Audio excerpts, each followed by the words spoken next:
Hello everyone, मैं Sim Kaushan, welcome to let's sing another way. आज के वीडियो हम करने जा रहे हैं तुम्हारा हिस्ट्री का second phase of the Indian national movement. अब ये चैप्टर ना स्पेशल इसलिए है बिकॉज जब मैंने पढ़ा था अपनी 10th में स्कूल में, तो हमें कैसे कराया गया था, मुझे अभी भी याद है। ठीक है, हमें बताया था ये पर्सनैलिटीज़ है, इनकी शक्लें याद कर लो लिटरली। ठीक है, एक दो PYQs करा दिए कि इसमें से क्या क्या आ सकता है, इंपॉर्टेंट क्या क्या है इनके बारे में, एंड उसके साथ ये थोड़ा बहुत कुछ एक्सप्लेन वगैरह तो किया नहीं था। खैर ठीक है, बस ये कर लिया कि और ये याद कर लो। ठीक है, कैसे कर लो, स्वदेशी बॉयकॉट, ये 3-4 है, इसे याद कर लो। लिटरली ऐसे चैप्टर कराया गया था। So I will not let you do this. ठीक है, मैं तुम्हारे साथ ये नहीं होने दूंगा कि तुम ऐसे रट्टे मारो या याद करो। तो इसलिए चैप्टर को इंटरेस्टिंग बनाने के लिए दिस वीडियो है। Let's start. अब हमने पिछले चैप्टर में पढ़ा था कुछ इंपॉर्टेंट पर्सनालिटीज़ के बारे में, गोपाल कृष्ण गोखले जी के बारे में एंड बाकी पर्सनालिटीज़ के बारे में। सबसे पहले अच्छा जी लड़ाई हुई, उसके बाद 1857 का मतलब रिवोल्ट हुआ।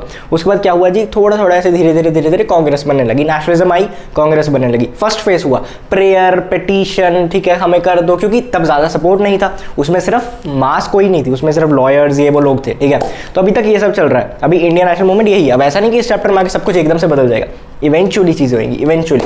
तो सबसे पहले क्या होगा यार, 20 जुलाई से हम बात करते हैं। लास्ट चैप्टर में हम पढ़ रहे हैं, ठीक है, सब चीज़ें हो रही हैं। अब 1905 पे आ रहे हैं, सेकंड फेज शुरू हो रहा है। ठीक है, धीरे धीरे शुरू हो रहा है। अब 1905 में 20 जुलाई को क्या होता है, लॉर्ड कर्जन। ठीक है, ये 7 साल रहे हैं, 7 साल में इतने कांड कर दिए कि मतलब क्या है मत ही पूछो। ठीक है, तो लॉर्ड कर्जन साहब, ठीक है, इन्होंने अनाउंस कर दिया, क्या अनाउंस कर दिया भैया, क्या अनाउंस कर दिया, इन्होंने अनाउंस कर दिया पार्टीशन ऑफ बंगाल। बंगाल को आधा इधर आधा इधर।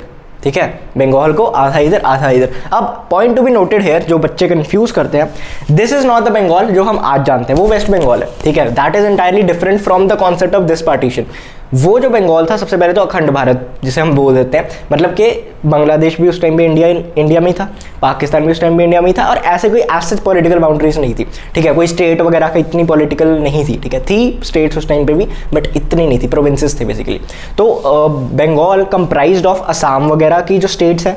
ठीक है, असम मेनली, क्योंकि वो मेजॉरिटी उसमें ही आता था जो आज की असम है। ठीक है, और मेन बंगाल जो आज हम वेस्ट बंगाल के नाम से जानते हैं, जो थोड़ा बहुत बांग्लादेश वाली साइड वाला बंगाल, ठीक है, उसे, और उसके साथ इधर जो तुम्हारा बिहार है, उड़ीसा है, ऐसी थोड़ी ना, मतलब ऐसा नहीं कि पूरी स्टेट्स, बट उनके पार्ट्स भी इसमें थे। ठीक है, क्योंकि वो तो आज है ना, उस टाइम पे तो कोई ऐसी स्टेट थी नहीं, उस टाइम पे बंगाल ही माना जाता था। ठीक है, तो ये पार्टीशन हो गया, क्या मैंने किया, ये पार्टीशन अनाउंस कर दिया। उसमें से अब देखो, एक था ईस्टर्न बंगाल में असम साथ में आता था। ऑब्वियसली मैंने देखो लिखा भी ऐसे, अगर तुम यहाँ पे इंडिया का मैप बनाओगे, ठीक है, हाँ वीडियो में मिरर तो नहीं होता ना, एनीवेज, ठीक है, तुम यहाँ पे इंडिया का मैप बनाओगे तो इधर असम आएगा, इधर आएगा, राइट, इधर ही आएगा ना, ईस्ट असम। तो ईस्टर्न बंगाल एंड असम, इधर क्या है, वेस्टर्न बंगाल को हम वेस्टर्न बंगाल आज कहते हैं, तब नहीं कहते थे, हम सर बोलेंगे बंगाल। ठीक है, बंगाल 2 हिस्सों में डिवाइड हो गया। अब जिसने ये कहानी समझ ली, ये एग्जाम में नहीं आएगी, बट जिसने ये कहानी समझ ली, बाकी सब आसान है, बाकी सब फिर याद ही नहीं करना। ठीक है, तो मुझे लगता है कि ये मुश्किल है, कुछ नहीं है, लीडर्स के बारे में याद हो जाता है, बस तुम्हें कहानी पता होनी चाहिए, बस ये। ठीक है, इसलिए मैंने डिवाइड कर दिया। अच्छा, अब बंगाल 2 हिस्सों में डिवाइड हो गया, Bengal and eastern Bengal and Assam. ठीक है जी भैया, समझ आ गई। अब यहाँ पे कहने के लिए तो उन्होंने क्या किया कि कह दिया कि हम तो इसलिए कर रहे हैं क्योंकि हमसे गवर्नेंस नहीं होगी, इतना बड़ा रीजन है। लेकिन भैया अगर तुमसे गवर्नेंस नहीं हो रही थी तो तुम ऐसे भी तो कर सकते थे कि जो जैसे उड़ीसा था उसको अलग कर दो, बिहार था उसको अलग कर दो, क्योंकि वहाँ पे भाषा अलग है। ठीक है, देयर आर डिफरेंट लैंग्वेजेस, तो लिंग्विस्टिक बेसिस पे यू कैन डिवाइड, समझ में आता है। लेकिन डिवाइड कैसे किया गया, जानबूझ के ऐसा बोला नहीं उन्होंने, बट पता लग रहा था यार कि जो ईस्टर्न बंगाल है उसमें बंगाली मुस्लिम्स की मेजॉरिटी हो, और जो नॉर्मल बंगाल है दूसरी साइड का, उसमें हिंदूज की मेजॉरिटी हो। लेकिन हिंदूज कौन से, नॉन बंगाली। जो बंगाली हिंदूज थे वो दोनों जगह माइनॉरिटी बन के रह गए। ये एक पॉइंट है, ठीक है, MCQs में आ सकता है। अब ये चीज़ हो गई तो भैया हो गई, मतलब कि उन्होंने अनाउंस कर दिया। काफ़ी लोगों ने कहा कि ये तो गलत हो रहा है, ये तो गलत हो रहा है, वापस ले लो डिसीजन। पर तुम्हें तो पता है कर्जन साहब है। ठीक है, अब कर्जन छोड़ो, वैसे भी ब्रिटिशर्स जैसे वापस तो डिसीजन कम ही लेते हैं। ठीक है, इंडिया की तो कौन ही सुनता था उस टाइम पे।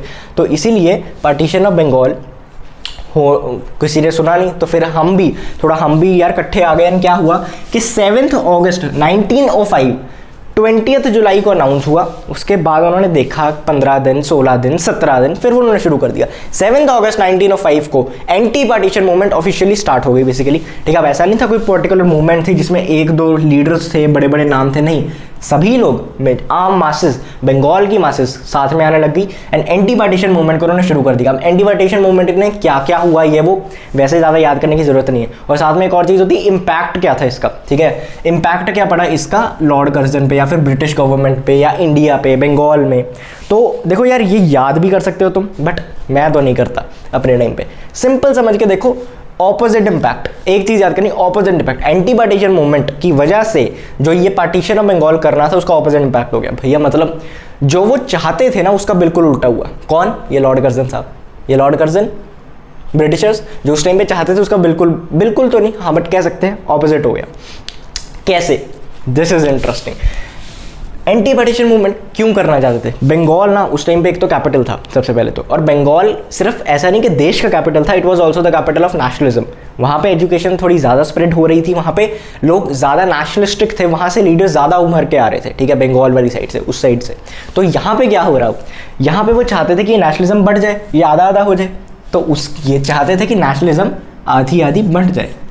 लेकिन हुआ उल्टा, लोग और साथ में आ गए, और लीडर्स उभर के आने लगे, और लीडर्स मतलब ग्रो होने लग गए, मासेस का सपोर्ट मिलने लग गया। क्या चाहते थे? मासेस डिवाइड हो जाए, मासेस साथ में आ गई। क्या चाहते थे? हिंदू मुस्लिम अलग अलग हो जाए। रक्षाबंधन कहा गया, रक्षाबंधन सेलिब्रेट किया गया भैया, और किस तरीके से हिंदूज मुस्लिम्स को राखी बांध रहे हैं, वाइस वर्सा जो भी था, ठीक है। तो समझ रहे हो, मतलब इससे ब्रदरहुड दिखाने के लिए, सो ये ब्रदरहुड उन्होंने रक्षाबंधन ऐसे सेलिब्रेट किया, ठीक है, एंटी पार्टीशन मूवमेंट में बेसिकली। सो जो था बिल्कुल ऑपोजिट इम्पैक्ट, जो था बिल्कुल ऑपोजिट इम्पैक्ट, रक्षाबंधन एक तो ये चीज़। उसके बाद रविंद्रनाथ टैगोर जी ने अमर सोनर बांग्ला लिखी, एंड वो स्ट्रीट्स पे लोग गाते हुए जा रहे थे, वंदे मातरम ऐसे स्लोगन्स गा रहे थे, ठीक है। जिस दिन ये हुआ, कब की बात है ये? 16 अक्टूबर 1905। अब 16 अक्टूबर 1905 को पार्टीशन हो गया, ठीक है, इस डेट पे हुआ, 16 अक्टूबर, ये याद रखना है। लेकिन ये डेट भी थोड़ा स्टोरी के हिसाब से पार्टीशन हो गया, एंड इस दिन भी एंटी पार्टीशन मूवमेंट चली रही थी, ठीक है। और नेशनल मॉर्निंग का डे से माना गया, लोगों ने गंगा में जाके डुबकियां लगाई, एंड मतलब यू नो अपना डिससेटिस्फैक्शन प्रकट करने के लिए एंड ऑल थिंग्स। तो ये थी कहानी एंटी पार्टीशन मूवमेंट। अब इसमें देखो, सिर्फ कहानी को करते करते हमें पता लग गया क्यों किया, असली रीज़न क्या था, इम्पैक्ट क्या था, एंटी पार्टीशन मूवमेंट क्या थी। एक दो डेट्स इतनी इंपॉर्टेंट नहीं है, ये वाली इंपॉर्टेंट है, बट ये था। और जिस दिन हुआ उस दिन क्या क्या हुआ, हमने कैसे रिसेंट किया, सब कुछ। इससे पहले जो अर्ली नेशनलिस्ट थे उनमें ना यार थोड़ा सा प्रेयर्स, पिटीशंस, वो ऐसे करके काम चला रहे थे। लेकिन जो यंग ब्लड आया, जो you know young angry man आए, तो उनका थोड़ा ऐसा आया कि नहीं यार हम ऐसे नहीं चुपचाप नहीं बैठेंगे। काफ़ी कॉजेज थे जो कि आई डोंट थिंक तुम्हारे सिलेबस में, अगर है तो मुझे बता देना, मैं नेक्स्ट वीडियो में कवर कर लूँगा। बट बेसिकली उनमें ये था कि मास इन्वॉल्वमेंट होने लग गई, लोग चाहते थे कि कुछ चेंजेस आए। जो कांग्रेस थी और जो इंडियन नेशनल मूवमेंट थी बहुत स्लो चल रही थी, पता भी नहीं लग रहा था कि चल रही है कि नहीं चल रही। So that is why they wanted कि ऐसा ना हो कि हम सिर्फ मतलब अपने आप में धीरे धीरे करते रहे, हम थोड़े चेंजेस लेके आए। और ब्रिटिशर्स ने अपना ट्रू कैरेक्टर दिखा दिया था, तो उससे और दिक्कतें आई और हमें रिसेंट हुए। तो उसकी वजह से क्या हुआ, जो अर्ली नेशनलिस्ट थे उनमें एक नए लोग शुरू हुए, ठीक है, एक नए तरीके के लोग कांग्रेस में आने लग गए, जिसे हम बोलते हैं रेडिकल, या फिर हम तुम बोलो असर्टिव नेशनलिस्ट। अब ये जो थे थोड़े यंग ब्लड, ये चाहते थे कि हम जल्दी जल्दी काम करें, यू नो सब करें, एंड दैट इज वाई इनमें ड्रिफ्ट आ गई। अब सूरत स्प्लिट क्या हुआ यार, एक 1905 में सबने साथ में, ठीक है, बंगाल का किया। 1906 में क्लैश हो गया जी, प्रेसिडेंट कौन बनेगा, अर्ली नेशनलिस्ट और जो असर्टिव थे इनके बीच में। लेकिन दोनों ग्रुप्स में कौन रिस्पेक्टेड था, दादा भाई नारोजी, उन्हें बना दिया गया, ठीक है जी। 1907 में फिर से कॉन्फ्लिक्ट आया। अब वो कोई कह रहा है रासबिहारी घोष को बनाओ, कोई कह रहा है किसी और को बनाओ, ठीक है, लाला लाजपत राय जी को बनाओ। तो एक दोनों में फिर कॉन्फ्लिक्ट आ गया।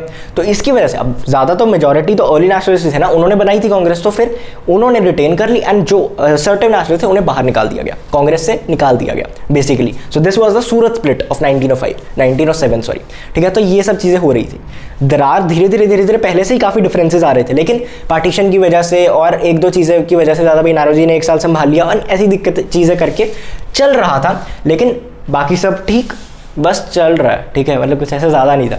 ऑलराइट, सो अब उनके मेथड्स के बारे में बात कर लेते हैं। This is the important part of the chapter, ठीक है। मैं याद करने को नहीं बोलूँगा, लेकिन फिर भी मेथड्स ऑफ असर्टिव नेशनलिस्ट पता होने चाहिए। पहले सिंपल है, ज़्यादा कुछ है नहीं, चार स्वदेशी से निकलते क्या आता है, बॉयकॉट अगर हमने करना है, स्वदेशी बनाना है, तो हमें कुछ चाहिए, दिमाग क्या चाहिए, एजुकेशन, नेशनल एजुकेशन।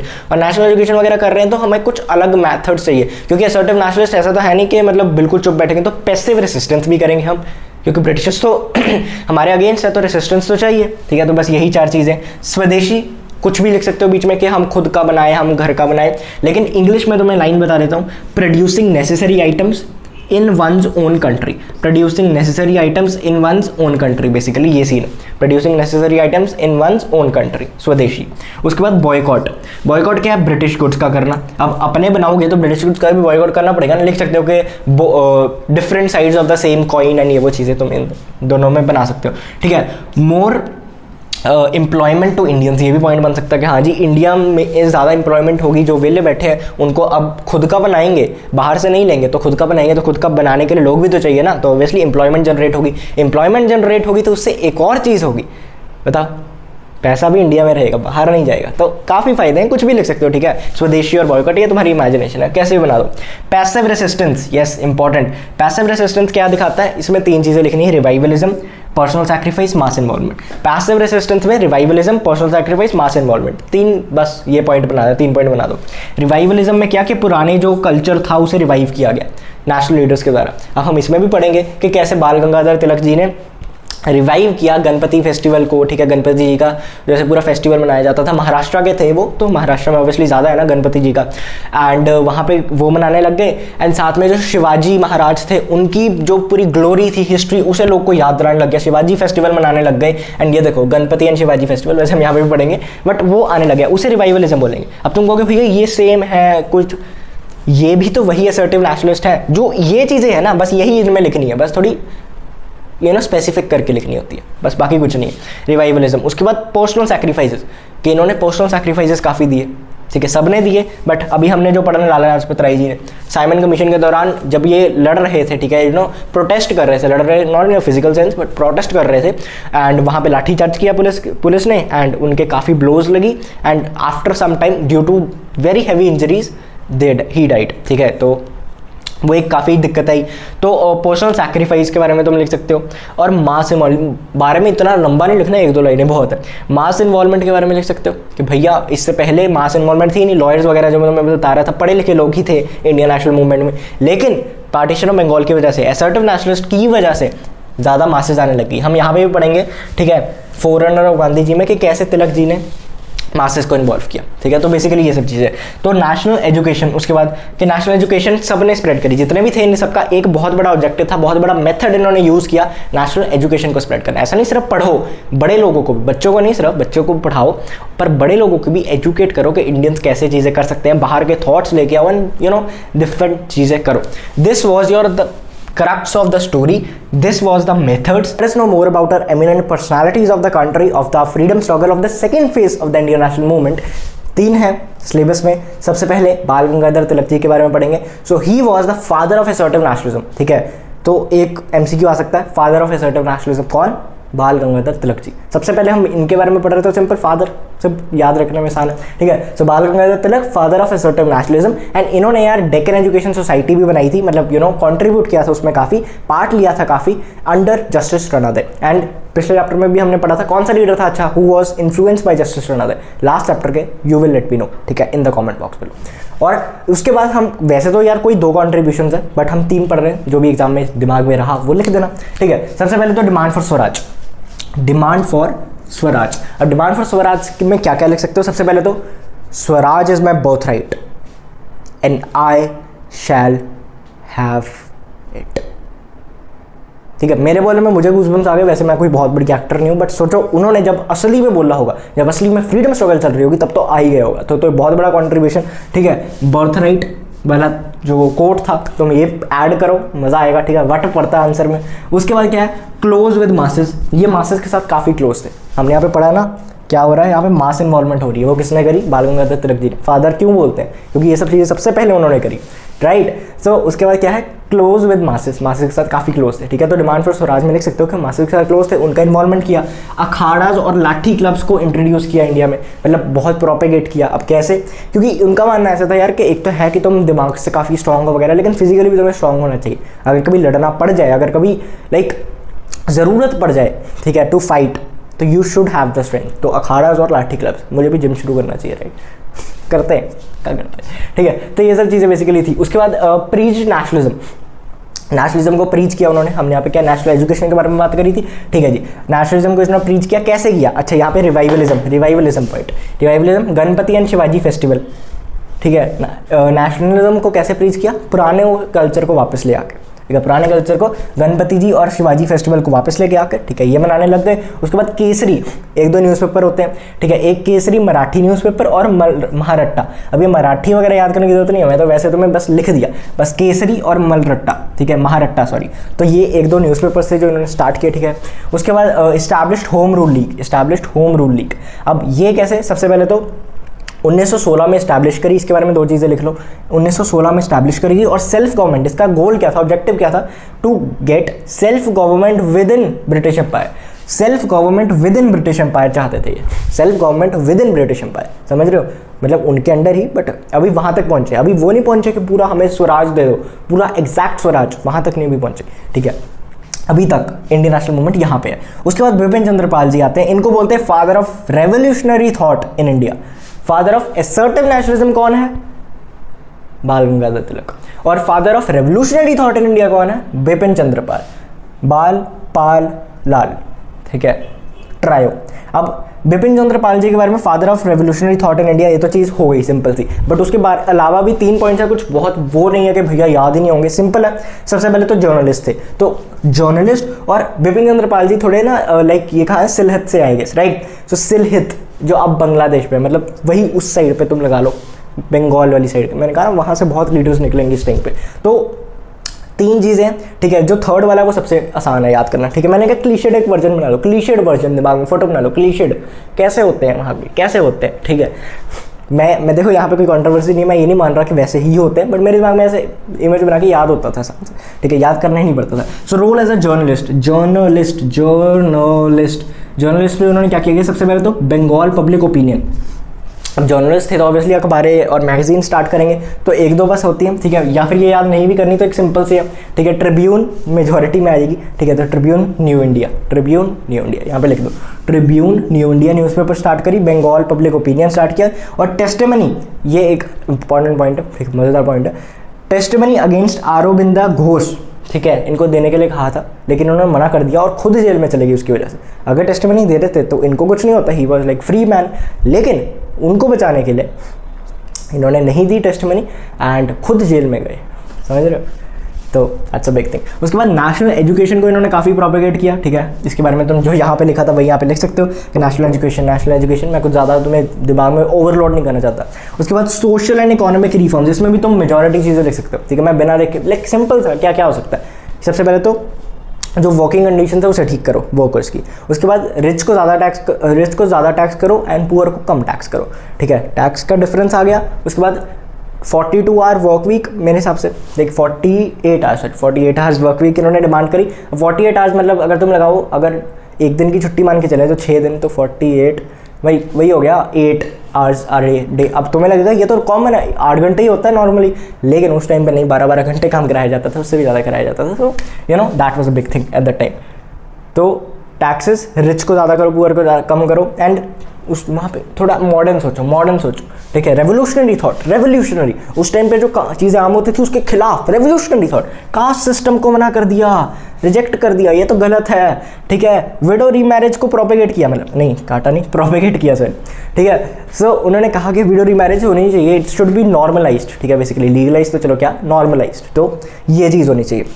उसके बाद हम पढ़ते हैं लाला लाजपत राय जी के बारे में, ठीक है। इनके बारे में तुम्हें पता ही है, पंजाब के थे, ठीक है। शेरे पंजाब बुलाया जाता है इनको, और साथ में, ठीक है, शेरे पंजाब या फिर पंजाब केसरी, ठीक है। अखबार की बात नहीं कर रहा, पहले इनका नाम था पंजाब केसरी, पंजाब के, ठीक है, बहुत तगड़े, राइट।